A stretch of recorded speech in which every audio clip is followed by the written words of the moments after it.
بسم اللہ الرحمن الرحیم۔ السلام علیکم ورحمۃ اللہ وبرکاتہ۔ آج کے سبق کی عبارت اور ترجمے سے پہلے اس کا خلاصہ سن لیجئے۔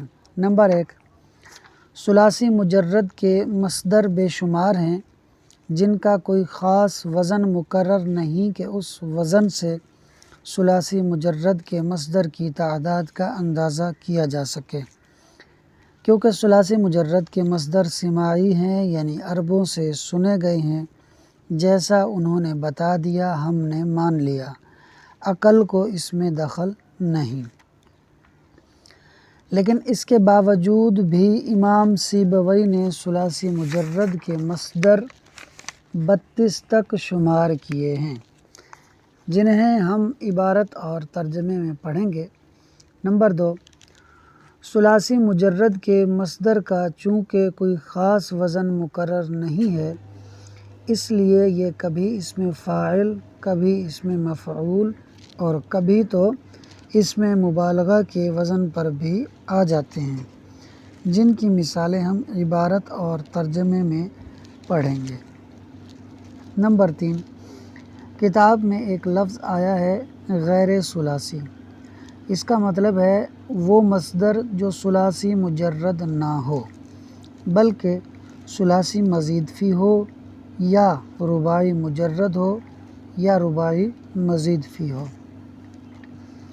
اب جب کہ آپ غیر ثلاثی کا مطلب سمجھ چکے، تو یہ بھی جان لیجئے کہ غیر ثلاثی کا مصدر ایک خاص وزن پر آتا ہے، جس کی وجہ سے یہ پتہ چل جاتا ہے کہ یہ غیر ثلاثی کا مصدر ہے۔ مگر غیر ثلاثی میں بھی کچھ باب یا افعال ایسے آتے ہیں کہ جن کا مصدر ایک سے زیادہ اوزان یعنی وزن پر آتا ہے، جیسے باب تفعیل، باب مفاعلہ، باب تفاعل اور باب فاعللۃ، کہ ان کا جو مصدر ہے وہ ایک سے زائد وزن پر آتا ہے۔ آئیے اب عبارت اور ترجمے سے سبق کو دیکھ لیتے ہیں۔ وَمَصْدَرُ الثُّلَاثِيِّ كَثِيرٌ، اور ثلاثی کے مصدر بے شمار ہیں۔ یہاں ثلاثی سے ثلاثی مجرد مراد ہے۔ وَهُوَ عِنْدَ سِيبَوَيْهِ، اور وہ ہوا ضمیر کا مرجع مصدر ہے، اور وہ یعنی مصدر سیبویہ یہ نام ہے، نحو کے امام ہیں سیبوی، ان کا نام ہے، اور وہ یعنی مصدر امام سیبوی کے نزدیک یرتقی بلند ہوتے ہیں، الی اثنین وثلاثین باباً 32 باب تک۔ یرتقی کا مطلب بلند ہونا، چڑھنا، تو یہاں میں بلند ہونے کا ترجمہ کر رہا ہوں، اور وہ یعنی ثلاثی مجرد کے مصدر امام سیبوی کے نزدیک 32 باب تک بلند ہوتے ہیں یا جاتے ہیں۔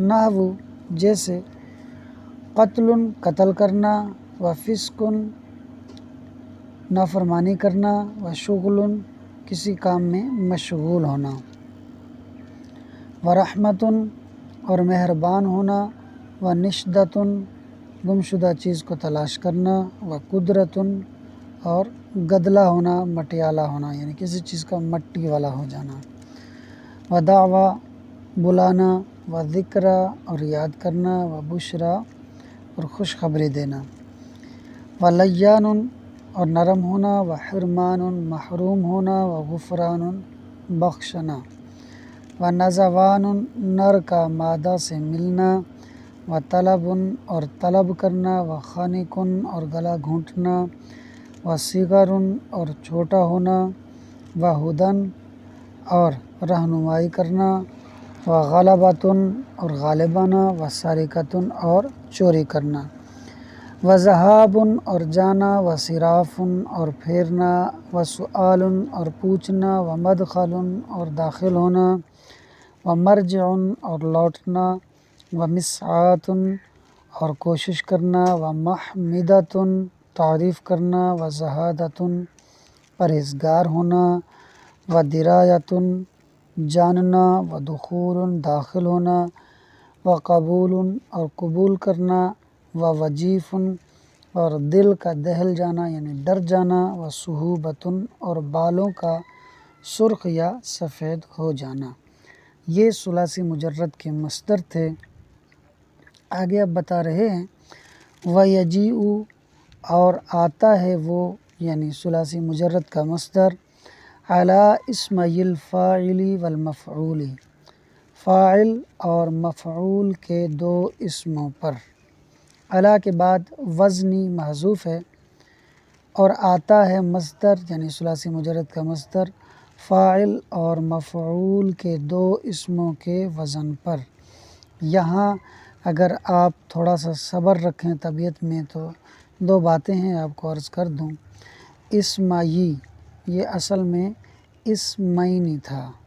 اسمعینی اسمن کی جمع ہے اور حالت جری میں ہے کیونکہ یہ تثنیہ ہے، اور تثنیہ کی جو حالت جری یا نصبی ہے وہ یا ساکن ما قبل مفتوح اور نون مکسور سے آتی ہے، تو چونکہ یہ اسمعینی تھا مطلب دو اسم، اور پھر اس کی جب اضافت کی گئی الفاعل والمفعول کی طرف تو اس کا جو نون تثنیہ تھا وہ گر گیا، اسمعینی سے یہ ہو گیا اسمعی، اور پھر یا ساکن ہوتا اس کو ہم نے آگے الفاعلی سے ملا کر پڑھنا تھا۔ تو یہاں عربی کا ایک قاعدہ لگتا ہے کہ جب کسی ساکن حرف کو حرکت دی جاتی ہے تو عموماً ہمیشہ ایسا نہیں ہوتا لیکن عام طور پر ایسا ہوتا ہے کہ اسے کسرہ یعنی زیر دیا جاتا ہے، تو اسی وجہ سے ہم نے یا کو زیر دے کر الفاعل سے ملا دیا، اور علی کے بعد اسماعیل سے پہلے جو ہے وہ وزنی محذوف ہے جس کی وجہ سے ترجمہ درست ہو رہا ہے۔ اور مصدر آتا ہے فاعل اور مفعول کے دو اسموں کے وزن پر۔ مطلب اس عبارت کا سیدھا سیدھا یہ ہے کہ ثلاثی مجرد کا مصدر اسم فاعل اور اسم مفعول کے وزن پر آتا ہے۔ نحو جیسے قمت قائما میں کھڑا ہوا۔ اب اس مثال میں قائما یہ اسم فاعل کا صیغہ ہے، آپ اس کا وزن کیجئے قائما بروزن فاعلا۔ یہ اسم فاعل کا صیغہ ہے، اسم فاعل کا وزن ہے، مگر یہ مصدر کے معنی میں ہے یعنی قیام کے معنی میں ہے۔ وَنَحْوُ قَوْلِهِ تعالی اور جیسے اللہ تعالیٰ کا فرمان بِأَيِّكُمُ الْمَفْتُونُ تم میں سے کون مجنون ہے۔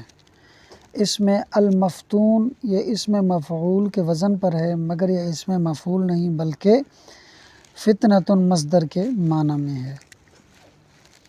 وَيَجِیءُ المصدر یجیء فعل ہے، اس کا مصدر اس کا فاعل جو ہے وہ اوپر چھوٹا سا لکھا ہوا مصدر، اور مصدر آتا ہے للمبالغۃ مبالغے کے لیے یعنی مبالغے کے وزن پر بھی آتا ہے۔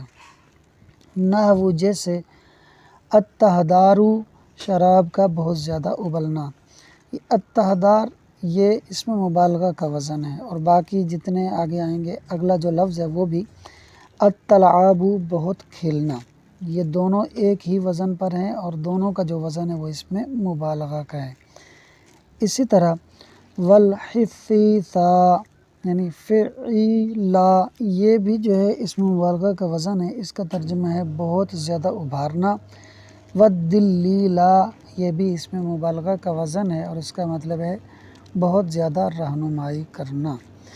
آپ نے اگر غور کیا ہو تو ہم نے اب تک جتنے بھی ابواب میں نے آپ کو عبارت سے بتائے ہیں ان سب کے ترجمے میں میں نے نا کا استعمال کیا ہے، اور آپ نے نصاب الصرف میں پڑھا ہوگا کہ مصدر کی تعریف میں آیا تھا کہ مصدر وہ ہوتا ہے کہ جس کے اردو ترجمے میں نا آتا ہو، اسی وجہ سے جب بھی ان کا ترجمہ ہم نے کیا ان سب کا ان سب کے آخر میں نا آیا ہے۔ آگے دیکھیے جی ومصدر غیر ثلاثی اور غیر ثلاثی کا مصدر۔ غیر ثلاثی کا مطلب میں نے آپ کو بتایا تھا کہ جو ثلاثی مجرد نہ ہو، یعنی ثلاثی مزید فی بھی ہو سکتا ہے، رباعی مجرد بھی ہو سکتا ہے، رباعی مزید فی ہو سکتا ہے۔ ان تینوں کا مصدر یجیء آتا ہے علی سنن واحد ایک طریقے پر۔ سنن طریقن کے معنی میں ہے، واحد معنی ایک طریقے پر، الا مگر فی کلمہ کلامن میں یہاں سے ثلاثی مزید فی کے وہ ابواب بتا رہے ہیں کہ جن کا مصدر ایک سے زائد وزن پر آتا ہے۔ کلمہ یہ باب تفعیل کی فعل ماضی ہے، اس کا جو مصدر ہے وہ تکلیم آنا چاہیے تھا اور تکلیم بھی آتا ہے، مگر اس کا مصدر کلامن یعنی کلامن بروزن فعال بھی آتا ہے۔ ہونا تو تفعیل چاہیے یعنی تکلیم کے وزن پر، مگر تکلیم کے ساتھ ساتھ کلامن بروزن فعال بھی آتا ہے۔ وفی قاتل قتالا و قتالا، اور قاتل یہ قاتل باب مفاعلہ کی فعل ماضی ہے، تو قاتل کا جو مصدر ہے وہ مفاعلتن بروزن مقاتلتن بھی آتا ہے، جو کہ عام طور پر پڑھا بھی یہی جاتا ہے، مگر اس سے ہٹ کر اس کے دو وزن اور بھی آتے ہیں مصدر کے، ایک ہے قتالن بروزن فعالن، اس کو جب مرفوع پڑھیں گے تو فعالن ہو جائے گا، اور قتالن بروزن فعالن، اس کو جب مرفوع کریں گے تو ہو جائے گا فعالن۔ تو یہ دو وزن جو ہے یہ باب مفاعلہ کے لیے آتے ہیں۔ وفی تحمل تحمالا، اور تحمل میں تحمالا یعنی باب تفاعل کا جو مصدر ہے، یہ تحمل جو ہے یہ باب تفاعل کی ماضی ہے، اس کا جو مصدر ہے وہ تحمل آنا چاہیے، لیکن یہ کہتے ہیں کہ تحمل کے ساتھ ساتھ یہ تحمالا یعنی تحمال کے وزن پر بھی آتا ہے۔ یہاں تک تو یہ ثلاثی مزید فی کے بارے میں بتلایا۔ وفی زلزلہ یہ رباعی مجرد ہے، رباعی مجرد کی فعل ماضی ہے۔ وفی زلزلہ زلزالاً، اور رباعی مجرد میں زلزالاً بھی مصدر کا وزن آتا ہے، حالانکہ رباعی مجرد کا جو مصدر عام طور پر جس وزن پر آتا ہے وہ ہے فعلالتن، لیکن اس سے ہٹ کر فعلال بروزن زلزال بھی وزن آتا ہے۔ اب یہاں پر آپ دیکھ لیجئے کہ کلمہ کے ساتھ مصدر کلامن لگایا یعنی منصوب، اسی طرح قاتلہ کے ساتھ بھی دو مصدر اس کے منصوب بتلائے گئے، تحملہ اور زلزلہ میں بھی منصوب مصدر بتائے گئے ہیں۔ تو یہ صرف صغیر کا ایک طریقہ کار اختیار کیا گیا ہے۔ جس طرح آپ نے صرف صغیر پڑھی ہو تو آپ کو یاد ہوگا ضرب یضرب ضربن، یہ جو ضربن ہے یہ مصدر ہے اور یہ منصوب ہے۔ جیسے اکرم یکرم اکرامن، اکرامن مصدر ہے منصوب ہے، تو بس وہ اسی طریقے پر یہاں انہوں نے باب تفعیل، باب مفاعلہ، باب تفاعل اور باب فعللتن کی فعل ماضی کے ساتھ ان کے وہ مصدر لکھ دیے، ان مصدروں کا وزن لکھ دیا کہ جو عام طور پر آتے نہیں ہیں، لیکن چونکہ آپ کو بتلانا تھا اس لیے یہ یہاں لکھ دیا، اور لکھے بھی منصوب، لیکن وزن جو ہے اس کا آپ دیکھ لیجئے گا، منصوب ہو یا مرفوع اس سے کوئی فرق نہیں پڑتا، اصل مقصود وزن کا جاننا ہے اور وہ آپ کو پتہ چل گئے۔ والافعال التی تشتق من المصدر سے، من المصدری، اور وہ افعال جو مشتق ہوتے ہیں یعنی نکالے جاتے ہیں مصدر سے، وہی خمسۃ و ثلاثون باباً، اور وہ 35 یعنی خمسۃ 5 و ثلاثون 30 دونوں ملے تو 35، وہی خمسۃ و ثلاثون باباً وہ 35 باب ہیں۔ جو افعال مصدر سے مشتق ہوتے ہیں وہ 35 باب ہیں۔ ستۃ للثلاثی المجرد، 6 باب ثلاثی مجرد کے، نحو جیسے ضرب یضرب و قتل یقتل و علم یعلم و فتح یفتح و کرم یکرم و حسب یحسب۔ معنی ان کے سن لیجئے، ضرب یضرب مارنا، قتل یقتل قتل کرنا، و علم یعلم جاننا، و فتح یفتح کھولنا، کرم یکرم بزرگ ہونا، حسب یحسب گمان کرنا۔ ویسمی الثلاثۃ الاول، اور کہا جاتا ہے پہلے 3 کو، الثلاثۃ موصوف ہے، الاول اس کی صفت ہے، تو پہلے فعل کا ترجمہ کریں گے، پھر صفت کا، پھر موصوف کا۔ اور کہا جاتا ہے پہلے 3 کو دعائم الابواب، دعائم الابواب یعنی اصول الابواب۔ پہلے 3 کون سے ہیں جی؟ ضرب یضرب، قتل یقتل اور علم یعلم، ان 3 ابواب کو دعائم الابواب یعنی اصول الابواب کہا جاتا ہے۔ کیوں کہا جاتا ہے آگے وجہ بتا رہے ہیں، لاختلافی حرکات ہنہ، ان کی حرکات کے، ہنہ ضمیر کا مرجع یہی پہلے 3 ابواب ہیں، ان کی حرکات کے مختلف ہونے کی وجہ سے فی الماضی ماضی میں، والمستقبلی اور مستقبل یعنی مضارع میں، وکثرتہن واو کے بعد اور کثرتی سے پہلے لفظ محذوف ہے استعمال، وکثرتی استعمالہن، اور ان کے یعنی ان 3 ابواب کے کثرت سے استعمال ہونے کی وجہ سے۔ تو 2 وجوہات ہیں، ماضی اور مضارع میں حرکت کے مختلف ہونے کی وجہ سے اور کثرت استعمال ہونے کی وجہ سے ان 3 ابواب کو اصول الابواب یعنی دعائم الابواب کہا جاتا ہے۔ اب آگے جو بحث چلے گی وہ چلے گی کہ فتح یفتح، اپنا کرم یکرم، حسب یحسب، ان کو اصول الابواب میں شامل کیوں نہیں کیا، وہ انشاءاللہ ہم اگلی ویڈیو میں تفصیل سے الگ سے جانیں گے۔